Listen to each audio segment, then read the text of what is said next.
Check the mic, we're going live. Stories told, they rise and dive. Topics fresh with every spin. You won't guess what's coming in.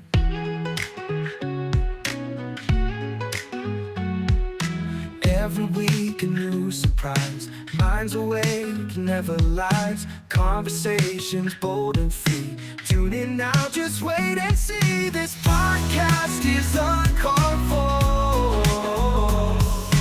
Catch us here, there's so much more. Laughs and tales you can't ignore. A journey that will leave you floored. In the night or in the day, just press play, we're on our way. Voices sharp, opinions bright, talking through the day and night. Hello everyone, welcome to the podcast. I felt I need to do this episode today. This will be thoughts on being ordained. Yes, I am technically ordained through the Universal Life Church. A little more about that in a sec. But what prompted this today was getting up and receiving an email saying, I'm getting married in March. Could you officiate the wedding? So I do not do weddings, either as a minister or as a wedding photographer or videographer. So let's get that out of the way right now. Do not ever invite me to work at your wedding, because the answer is going to be no. All right, I don't attend weddings, period. Okay, the last time I attended a wedding, 2003, the Cass and Nick's wedding, I got drunk and made a complete and total jackass out of myself. All right. And also, I distinctly remember one Reggie Foster, who was about a year ago now at the state semifinal, Gardner Edgerton and Blue Valley West. I distinctly remember Reggie asking me, "So, Ski, when are you getting married?" What, Reggie? What the fuck are you talking about? Okay. Here I am, 47, still haven't been laid, let alone anywhere close to being married. All right. And you all know the story by now. If I approach someone, I either get rejected or get rejected and get threatened with my life. So, yeah, not fun. And the few times that it did work out, she dumps me after one date or two if I'm lucky. So once again, I'm going to put it out there. If you know someone who's local and would fit with me, just hook me up. All right, that's probably going to be the only way at this point. Are you fucking kidding me? Anyways, I am technically ordained, but I do list specifically, I do not do weddings. Okay. I might look into doing a congregation if the time is right. But for now, it's just something that I have everything. And keep in mind, you're talking to someone who came from two different Christian traditions that have radically different takes on the concept of priesthood and ordination. So, of course, raised Roman Catholic.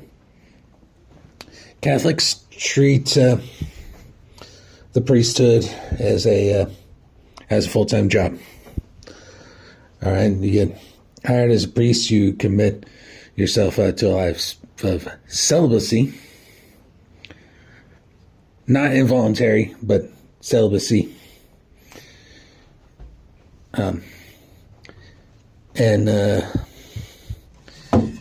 You work in the service of the church. Right? And if you're lucky, you could be called to be a bishop. And then from there, you can become cardinal. And if you are really, really lucky, the Pope. And I'm happy to say we now have an American Pope, which is pretty cool. Not thrilled by the fact that he's a White Sox fan. But still pretty cool that we have an American as our Holy Father now. So the Catholics treat the priesthood and ordination like a full-time job. All right. Hopefully they're not molesting altar boys, because that's still very much a concern with the Catholic Church. And I digress. And of course, as you know, I was also a Latter-day Saint for a while. The Latter-day Saints, the Mormons, their concept of priesthood is radically different in that if you're a male over the age of 12, you are ordained to be a priesthood holder. And there are different offices within the priesthood. So as a young man, they ordain you to the Aaronic priesthood, as in Aaron, under which you have deacons, teachers, and priests. I think it's the order. Deacons, 12 years old, teachers, 14, priests at 16. And technically the bishop, and they use bishop. A bishop in the LDS church is about the equivalent of a pastor in the Catholic Church. So not to be confused with bishops in the Catholic Church. The equivalent of that would be the stake presidency. But every young man has the priesthood, and they're allowed to do certain things under the priesthood, like pass out sacraments, as they call it. The bread and the water. You have to do the long prayer before everyone partakes. I'm not going to try to recite the prayer right now, but I can tell you, you screw it up, you got to do it all over again. All right. And so that's the Aaronic priesthood. There's a second priesthood for adult men called the Melchizedek priesthood, in which there are a few offices, including elder. And this is the office I held when I left the church, was as a church elder. Then high priests. Then you have your general authorities, your 70s, and your apostles. Right? And they all have different responsibilities as well. So of course, you have to be a Melchizedek priesthood holder to go on a mission. Right?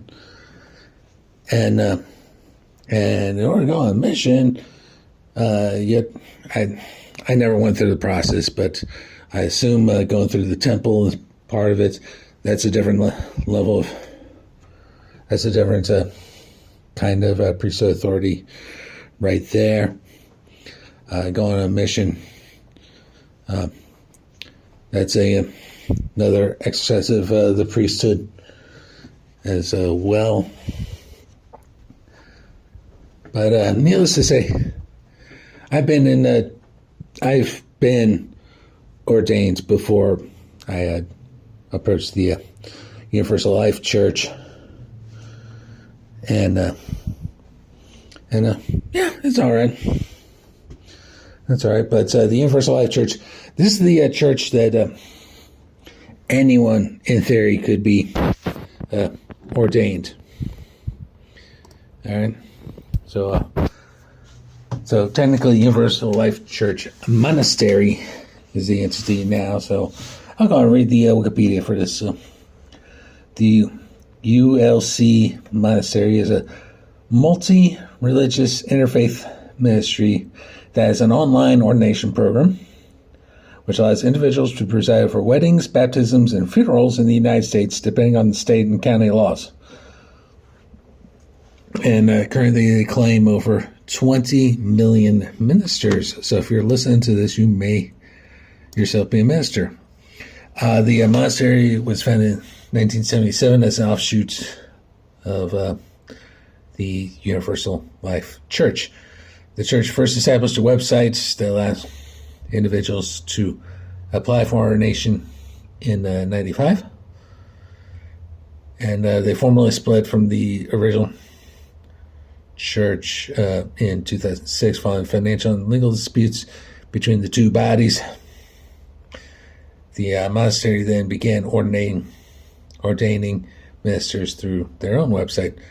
The Universal Life Church Monastery's mantra is, "We are all children of the same universe." It also has two core tenets: do only that which is right, and every individual is free to practice their religion in a manner of their choosing as mandated by the First Amendment, so long as that expression does not impinge upon the rights or freedoms of others and is in accordance with the government's laws.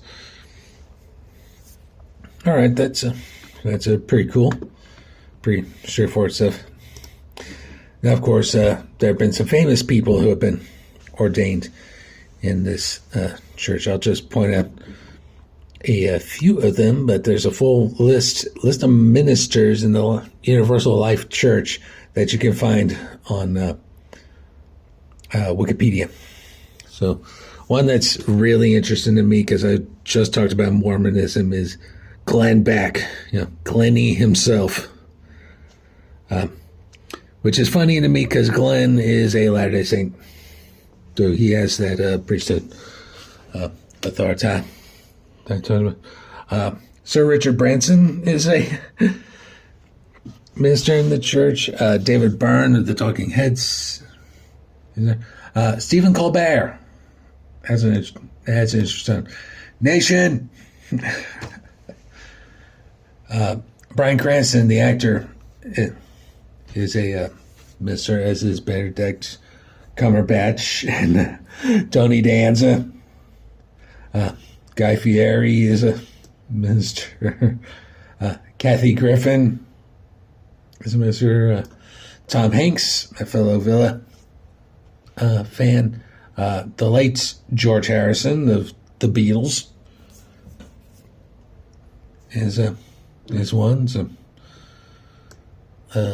let's see, Dwayne "The Rock" Johnson, in addition to being an actor, former wrestler, and had his first acting gig on Star Trek, and now part owner of the UFL, is a ULC minister, which is pretty cool, as was LBJ. Lyndon Baines Johnson, our 36th president. Jimmy Kimmel is one. That's good to know. Lady Gaga is a minister, as was the late John Lennon. Sorry, says a theme here with the Beatles. They were all ULC ministers. Sir Paul McCartney was one. Sir Ian McKellen was one. I think Sir Ian did Sir Patrick Stewart's most recent wedding. Alanis Morissette, God herself. Any Dogma fans out there? That's pretty cool. The current governor of California, Gavin Newsom, Stevie Nicks, not to be confused with Steve Nick. Though it wouldn't surprise me if Steve were to be a minister himself. That's on him. Conan O'Brien is minister. The late Joan Rivers was one. Jason Segel. Or the Marshall in How I Met Your Mother. Yeah, no food or drink at the Fiero, not even groceries. Oh, and prepare for your 8 Kevin Smith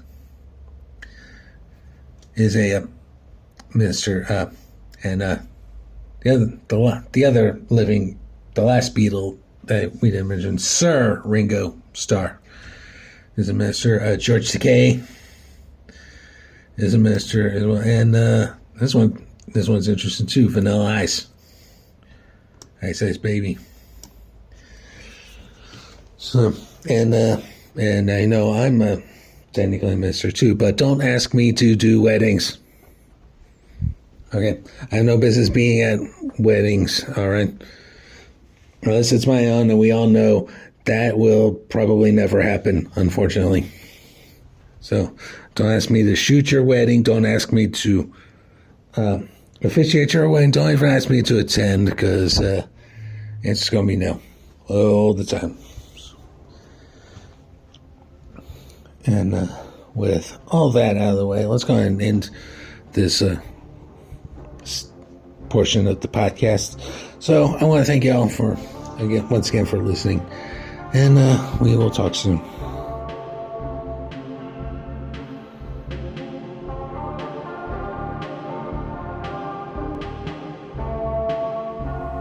This podcast is Uncalled For. It is hosted, produced, and edited by myself, Mike Chernievsky.